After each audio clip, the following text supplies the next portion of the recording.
All right, take two. September. We are online. Yeah, and month Okay, out well before maybe the season. I should talk. Maybe I should talk Oh, you so we should make talk, sure but this is you're working waiting. right. You're still waiting for a delay in stream, right? 20 seconds, I think. So, It's definitely going to be there, but I'm gonna just double check that we're good. It looks like we've got two streams going now.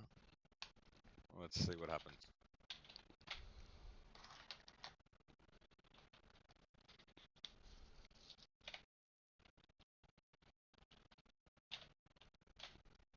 So your microphone's fantastic. My microphone not so much, and I don't know if that's my fault or if like how do I sound to you? Do I sound very good? you sound perfectly fine to me, but you're saying you don't sound great on YouTube. Don't sound great on YouTube at all. I think Honest. you know what? It's an interesting point you raise there because I know when you give me recordings, my Yep. audio is not great on your recordings. I'm sure you can hear me fine in your Yeah, headset, I've but tested that before. But you come through softly on Discord, so I always thought it was a Discord issue. um, But that's alright. I'll just yell at you the entire time as we yeah, do this. Um, well, we'll do our intro spiel because it's September and the NBA season is fastly approaching, but not fast enough. And we still need content to talk about. So we've decided to talk about the NBA 2K25 ratings. If you have anything to do with that game, you'd already know them. But if you don't, then we're your source of information, which means that you have really struggled to navigate the internet. But there's no judgment here. We appreciate your time and effort. And it's coming out this week. So if you're not aware, it actually comes out this week. I think it's attached to your pre-order bonus stuff. So there's early access periods. Hey, But don't hey, worry, hey, they've are also you even got speaking English right now? I don't know what yeah. This is pre-order stuff is okay. or All early right. access. What No, I'll the? give you the treatment. I'll give you the rundown, okay? So pre-order means that you need to purchase the game before it's actually available to play. Yep. So that's why you pre-order it. But they always attach bonuses to it. So they'll give you extra VC, some Oh, I cards. need some extra But the VC for biggest thing, sure. no. But the biggest thing that they give you is early access to the game. So the game, this is kind of, it's a weird concept for non-gamers to understand because other businesses probably don't do this. It's almost like opening up a cafe, but only if you paid early access privileges. So the cafe's open for like 4 days before the general public can go into it. And it's this weird window where it's like, well, clearly the cafe's operational. Why are they not letting people in?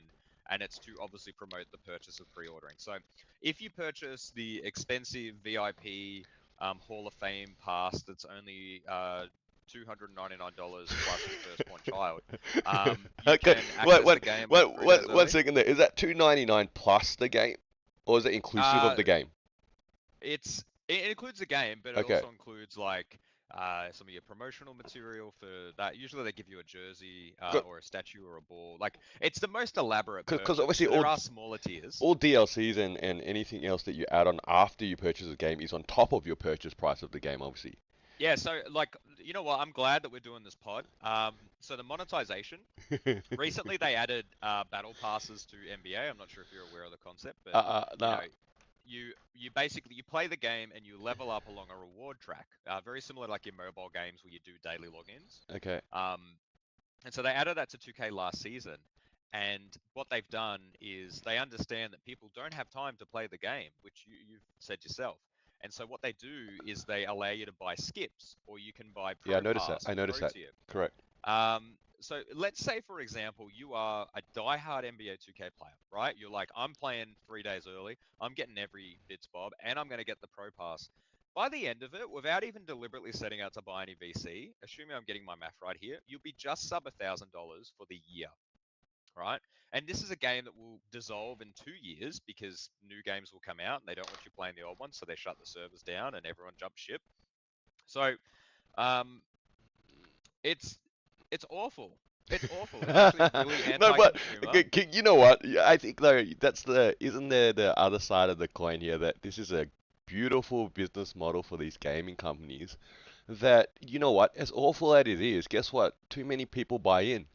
We need Correct. a global boycott for anything to change here, which ain't gonna happen. And I think with the ship has sailed here, right? That everyone has bought into this sort of model without realizing it because no one gets out the calculator and calculates how much they spend over the course of a game, right? And then hold on, you realize, hold on, you check your bill after 6 months or a year or whatever, you go, oh, I spent a bit of money on that game, right? I think it's definitely the concept of if people are willing to pay for it, then they will continue to do it, you know. And it's always simple to say, well, the easiest way to stop it is just to vote with your wallet. But there is no other NBA game. Like, there's a monopoly on the Well, business when you think about it. There's no NBA Live anymore. Um, I think the other and point there is that they're going to argue that well, you don't have to buy all this stuff. Mhm. You could just play it for free after your purchase price and just level up organically. But there is, and that's the point. And I guess when you think about the concept that they create the game, so they kind of decide how long things take in the game and how much currency you get in the game. All of this is designed to get you to spend money. You know, and there's been historical stuff now where they've kind of investigated with governments because of the loot boxes, with the gambling aspects. It's a real shame, right? Because I think you and I can both agree. Like, 2K is actually a really good sports game when Mm. you think about Oh, it fundamentally. absolutely. It's great to sit down, play 2K with people. The park slash the my career stuff is good in theory, right? Having a character that you follow their career and build them up, that's really cool. Mm, mm, I really like the ultimate team slash my team. That's like my jam. I really like the concept of like mix and matching current day players with old players and updating the cards. But it's the monetization. I like this is a legitimately billion-dollar game, right? With the amount of revenue that they're able to pull in. And yes, they release a game annually, but it's not significant. It doesn't cost them a lot to upgrade the game. You know, they do a fresh coat of paint, update the rosters, change the ratings. And that's ultimately why we're here. 5 minutes into this podcast, after a rant about capitalism and monopolization, and microtransactions. We're here to talk about the top 10 players in 2K24, which is a little bit of a snapshot, I guess, of how the general public would see the top 10 NBA players, right? Because it would be quite shocking to have Bol top this list. We're looking at the best players that are typically in the MVP race or typically pushing for the NBA Finals. And do you want to start at 10 and work our way up, or do you want to start at We just to quick one? clarify, we're looking at 25, correct? We're looking at top 10 to begin with at 25, not 24. Yeah, 2K24, 5. What did I 25, say? 25. You said 24. All right, I was like, all right. So what? Not Top done my 10. whole Top speech. 10. Should we just ramble off a few names right now? Top 10, and then we'll have a chat about it. Yeah, because we got obviously Jokic, Doncic, Giannis, SGA, Embiid, LeBron. What's that? Top six. All right. Steph Curry, Tatum, Durant, and AD. That's 94. Yeah, 94 to 97 rated players here. That's your top 10. Um, I don't know. My first thought here when I saw this list was like, how is LeBron one better than KD? Who comes up with this? Like, what exactly does LeBron do so much better now at age whatever 40? Yeah, versus KD that he gets a one better rating than KD, considering KD still's balling balling like crazy. That's actually really interesting that you just picked that out. I guess so you understand it. This is supposed to be like an average number based off all of the individual attributes and badges and all the stats that go into it, and this is how they spit out this number. Um, this really is trivial, as in this oversimplifies it. And the difference between LeBron and KD, LeBron will be better at some things than KD and worse than others. So that's the logic there. But I agree with you. It is surprising that KD, who statistically is a significantly better shooter, and there's a lot of shooting stats in the game, and you add in the fact that LeBron is declining kind of physically, so surely his physical attributes are getting worse, and his defense is not as good as it used to be. It is interesting that they kind of sit there. I mean, you look at some of these stats here. Anthony Davis being a 94. Uh, Positionally, when you look at this, he's only behind Joel Embiid and Jokic as your centers. Um, but yeah, there's definitely, there's some players on I the think cusp there as I, well, I think which I didn't want to talk about, but I I, feel like I want to. oh look, we can definitely go touch upon those players in the cast like the sort of lower 90s tier, but I think what you're going back to the KD LeBron situation, like you're obviously saying that this rating, like just like you do like in my career, as you level up your attributes through your player, your overall rating increases, right? So literally here, if you were to go to KD's attributes and stats, okay, then if you were to give him one more ball handling and one more stamina, maybe that pushes him to 95. I don't know. Do you see what I'm trying to say here? So I think it's a real interesting aspect where obviously someone has to dictate or decide, I guess, what attributes they're getting. And I guess, you wouldn't know this unless you're behind the scenes at 2K in the sense that Who gets to do that? Is this a team? Is this a democratic process? How many is in this team? What do they do? Do they vote? Like, is this an aggregate average of based upon a team of five people that vote that hey, LeBron's attribute should be this and so on and so forth, and each player should be this. I mean, I guess I'm curious behind the scenes a little bit. I don't know. Maybe there's a YouTube outlet. I don't know. There, as I said, like there is stats, you can deep dive those stats and figure out how this kind of averages out. And it does change throughout the season as well. So, if LeBron does have a bit of a declining year, he'll fall out of this as it goes into it. But I guess there's also like very similar to how the NBA markets themselves. There is a concept that, well, people are going to want to play the Lakers, and I don't think they want to play an accurate version of LeBron James, right? Like, I think that's the thing. Like, if you really played an accurate version of LeBron James, then you've got really good passing, and you've got probably above average finishing and acceptable shooting. Like, if you got really technical on it, and this is probably the thing with the simulation game, right? Is that if you use Steph Curry, sitting there at his old 95 self, Yeah. you're going to hit 10 threes every single game you play with him, right? Because that's the joy of playing around with Steph Curry in 2K. But in real life, he's going to have some bad games. He's not going to shoot that well. In fact, he's only probably going to shoot like 4 of 8 or 4 of 9 a lot of the time. And it's going to be the other things that he does that gets you there. And so, players like LeBron James, even Nikola Jokic, like I know that he's being respected at 97, but a lot of what Jokic does well is his IQ and any of the stats that would be attributed to his thinking. But how do you create a stat for the player, right? Because you and me using Jokic are drastically different Correct, correct. experiences based off our games. I'll just skip over the snub there that you're trying to imply, but I guess really what it's trying to say here, I think more so, is that the game engine, because correct me if I'm wrong, is there not an offensive rating or offensive IQ rating and a defensive IQ rating? Or there used to be. I don't know whether they still have that. Like I guess I haven't.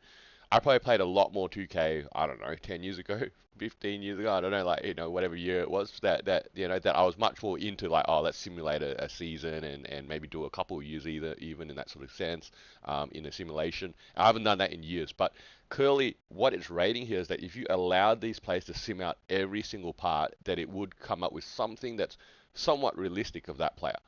No, not so much that the user control situation of that gameplay.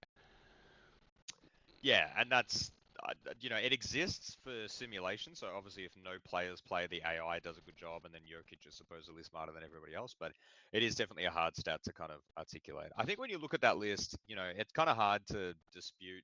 You look at the top five, and they all respectively are in the MVP race, probably in that top five position. You got LeBron and Steph probably getting a little bit of legend status at this point of their career, getting them at 95. Tatum, is that a little bit high when you think about the fact that Jaylen Brown's 3 knocks below him, and what's Tatum doing that's 3 spots better than Jaylen Brown? Yeah, well, Um, that's the thing, isn't it? I think. Look, shall we just go through some of these other names in the '90s, man? Okay, I guess we've got after AD, we've got obviously Ant-Man, we've got Booker, Jalen Brunson, Donovan Mitchell, Jaylen Brown, like you mentioned, Kyrie. I think we got to come back to Kyrie, right? Kawhi, Wembanyama now is at 91. Tyrese, Halliburton, and Ja Morant in 90s, and they ran out the 90s. Okay, and that's it. And you look, again, Jaylen Brown just won Finals MVP. mm, Yeah. And statistically, Tatum is probably superior, but this is where again you'd probably make the argument that maybe those two should be one apart. Yeah, Jaylen Brown should be 94 and Tatum might be 95. Yeah, but why is Jaylen Brown 92 only? yeah, and when you think about stats, right? Because I think that's how I view these. Is like, okay, so what does Jason Tatum do better in an NBA game that Jaylen Brown doesn't? And you want to say shooting, but that's actually not true. Probably rebounds more. Tatum's Probably three-point rebounds shooting. better. Yeah, okay, so rebound slightly more. That's not 3 attribute points, and it's a difficult sell. When you look at Kyrie Irving being the same as Jaylen Brown, that feels like an odd comparison. And I guess that's, the idea of these lists, right? Donovan Mitchell being there as well at a 92, and then Jalen Brunson and even Devin Booker and Ant Edwards being over Jaylen Brown. It just is an odd optic, I guess, for your finals MVP to be that low. Andre Iguodala probably had the same issue when it was his year in 2K, but that one, a little bit more of a conversation. I'm just curious now. Iggy was probably would have never been rated in the 90s, man. No, Like he was he was never. he was never Maybe like 88. when he So was on Philly, that so would have been probably as far as they pushed him. I think there's a difference there between Iggy and Jalen Brown. Iggy had a real flash in the pan season that year when they won it, and he had a real I wouldn't say dominating, but some level of impactful series that he did capture the Finals MVP, even though he statistically wasn't the best warrior. Really, that's the reality. Yeah. Whereas Jalen Brown's body of work is much more significant. You know that he has been an All-Star. You know he got a maxed out contract. He was the highest paid, highest contract in the league until that was sort of overtaken, which will be overtaken every year now probably by some other guy that can get a few more, million than the last guy, right? And um, that's I think there's a huge difference there between those two guys. Yeah, and look, I think at the end of the day, I don't know about you, man. Like I think Kyrie is definitely probably overrated there. You could make the argument Kawhi's probably overrated too. I Um, I'm glad that you said Kawhi because I actually want to jump on it right now. Joel Embiid being a 96, that's really built under the pretense of when he is healthy, right? And obviously, injuries do exist in 2K. They update the rosters if someone does get injured, so there's no reason to penalize that. But now we're venturing into the realm of like max potential at this stage in their career, and I think it's a difficult one when you think of players like Kawhi, like Joel Embiid, who kind of only play 50, 60 games tops. Like I'm scrolling down through the list a little bit, and Jimmy Butler sits at an 89 as well. And it's like, Jimmy Butler is really good, but he doesn't play a lot. So how do they aggregate these stats? When you look at say Jokic, Luka, Giannis, even Shea, they're all quite deserving and they're 95 plus ratings because they're going to play 60, 70% of the games and act like a player of that magnitude. But mm-mm. then, a couple of tiers down, you've got players being given potentially too much credit. Like I feel like if you had, let's pretend Bronny James never touches the court. He can't fathomably get that high in his 2K rating because he's not doing anything on the court to get it. So again, is that the marketing aspect of it's actually just if you want to play the Clippers, you want to play Kawhi Leonard. You don't want Kawhi Leonard to be terrible. Man, that's why you can just slide every player's sliders to 100, right? And then you can play anyone you like as much as you like that they can't miss if that's your favorite player. So, um, yeah, look, I don't know. It's always interesting to consider what the ratings come out here. Like you said, the fact that they fluctuate throughout the season, um, I don't know. I don't know. Is that necessarily a positive thing of a game?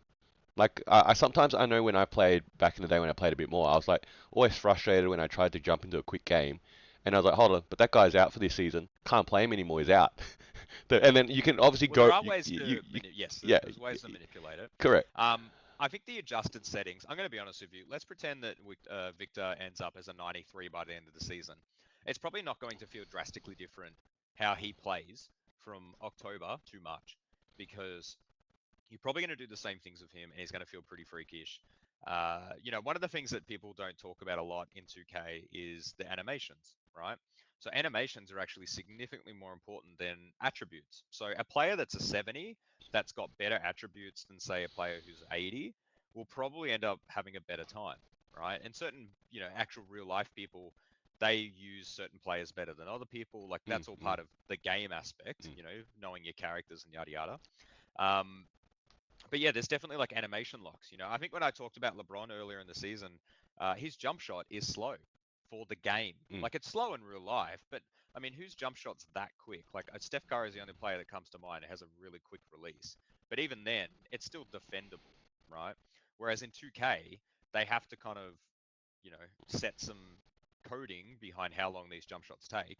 And because LeBron's jump shot is so long, as a player, not as the player in game, but as the human player, it's easier to mess his jump shot up, right? Or it's easier for defenders to come and contest it because of how long it takes in game to shoot. So, that's something that hurts a 95 like LeBron, but then you're probably going to be able to find a 3-point shooter. Like I'm just doing a quick scroll through, like maybe looking down, I don't know, Brad Beal, 85, right? So 10 points lower than LeBron. If he's got a quicker release than LeBron, you'll probably have more success from the 3-point line than you will with LeBron for all the reasons I just listed out. The defenders can close out on you easier, but also your timing may be better with Brad Beal. And that's obviously something that these ratings can only compensate for so much. So at the end of the day, are you buying 2K25? That's a great question. It comes up more in my personal life than it should. If anyone knows me, I like to get all of the achievements, trophies, etc. And 2K, I've completed a handful of 2Ks, and there's been some hard trophies on there, but I never really want to get caught What's a into. hard trophy? Please tell me. What's a hard All right, trophy? so this is my I'm gonna flex on a moment with all due respect. Love it, love it. So probably the hardest trophy I've done with 2K is 2K20. So back during 2K20, I was like, I'm gonna play 2K20. I got nothing to do, got a lot of spare time. I'm gonna do that. And one of the achievements was to collect 2,800 cards in the My Team mode, and that that requires you to play a lot of offline games to get cards, but you've also got to play the auction house. You've got to have the currency to buy the cards. There's a lot of effort that goes into collecting that many cards. But I also didn't want to spend real money. Yep. Probably, if you listen to the first 5 minute rant, clearly I sound like a guy who doesn't want to part with money. So I got that achievement. I actually got that achievement. I was very savvy with the auction house. I did all the offline challenges. I really pushed it. That's the hardest one that I did. But that took a lot of hours. That took a lot of hours. Let's A lot of just about hours. 2,800 cards. Is this like sort of player cards with Oh, different there's sort of duplicate just cards. Yeah, it okay, was everything. Arenas, I think, counted. okay, Jerseys counted. So it was quite easy to get the card count up. yep. But, there was, by the end of it, I got to about, I want to say 25, 2,600. And those last 200 cards, there's only like maybe say 3,000 in the game. So your window is pretty small. And, then you've got to be trying to snipe the hard ones to get. So that always deters me because I'm stupid and I like to complete everything. So I can't just play an NBA game for fun. But then on the flip side as well, I have played several 2Ks in my time. I've played my career. I've played my team before. I need those modes to be either drastically different Mm, or mm. like I just need that achievement trophy list to be easy because I've grinded that mode. I've probably put hundreds, thousands of hours into NBA over the years. I'm good. Like the game's not really doing anything different this year than that. It's nice to go back and play. It's nice to have a casual game, especially a local game to play. But because I am going to have to complete it because I hate myself, I have to make sure that I don't have to collect every card or I don't have to play 10. Like in the previous game, you had to win 6 NBA championships, Yeah. which means you needed to play the My Career mode 6 times and win the finals. What is that an But that's achievement? not Is even that the an achievement? yeah, Is it? that was an achievement. But To- that's not even the hardest one. Yeah. That's not the hardest one. The hardest one was you needed to reach number one on the GOATS pyramid that they created. So to reach that, you basically needed to break an all NBA record, which the quickest path to doing that was breaking Steph Curry's 4,000 three-pointers. Okay. Yeah. That you had to do that. So as you can imagine, yes, you could simulate games, but 4,000 three-pointers is a lot of time and effort. Whether you're doing it in the menus, whether you're doing it in game, that's a lot of time. Um, and it's not fun. It's never fun by that point. If I could grab a developer of 2K and shake them, I would say I probably would have spent more money on your bloody games if you just made the achievement list not stupid. They're always stupid. Statistically, they're stupid. And no one cares that I completed it. No one cares. I care. No one else cares. Well, we've got this as a forever recording for you, man. You can always Hey, pull, link my Twitch. I've got my profile attached. You give can it see all of give, this. give it a shout out right now. Whatever you are, Invincible 666 on Invincible Twitch. 666. Add me. I love that you actually remembered all those fine details. That you went through like 4 years ago to get these achievements, man. I think, look, Yeah, man. man, when I play games, man, I look at the achievements a little bit and I go, oh, I'd like to get 100%. But you know what? You probably gonna hate me for this, man. You're like, how can we be friends? But like, I never get 100%. like how the That's hell, extra frustrating, right? like how do you get 100%? It's like, what's the point? That's why the other question, like, how do you get 100%? What's the point? Okay, I really don't care that much, but clearly you do, and look, respect to you, man. Yeah, a lot of people ask me what am I doing, and I don't have an answer for that. I don't know what I'm doing. So is a game that you've never got 100%? Yeah, so funnily enough, 2K is actually quite guilty of this. So 2K14, there was a collect all cards achievement, but there was no auction house. So you actually had to just buy packs to get all the cards, and the RNG just became unbearable. And they also had some glitched achievements.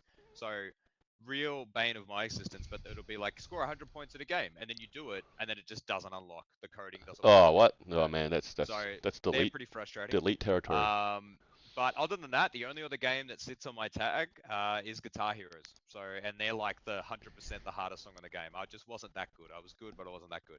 But everything else, if there's a game, if I said that I've played a game, I've beaten it. Like that's how it rolls. All right, all right. Well, it feels like a good lead in now to you're about to try to close out the deal with me on 2K24. But let's be clear here. We're going to change the gameplay up a little bit, right? We're going to 2 minute quarters, and you believe you're going to just end this series now, right? You're going to end this series now. Games two, Well, three, four. That's it. We're done, right? Is that correct? That's your so plan? we're up to the conference finals, and did we play game one? Is that what happened? Yeah, we played game one. Yeah, you beat me game Cool, one. I You forget beat me the other because 4 games. we played game one. Yeah. So the idea is that we're going to play game two, Yep. three, four, and however many more are necessary, with 2 minute two quarters. minute quarters. Because Because what we I found can't pay out, attention enough for a 20-minute game. I don't know if that was what we found out. What we found out is that the longer I have to play, the worse it gets for you. So to make it more interesting, more competitive, we're going to be trying the shorter quarters. Yep. So I guess if you come on over to Twitch, I don't know, can you put that? All right, we're No, going offline. I'm no, gonna go do no some one's here. stretches for my thumbs, and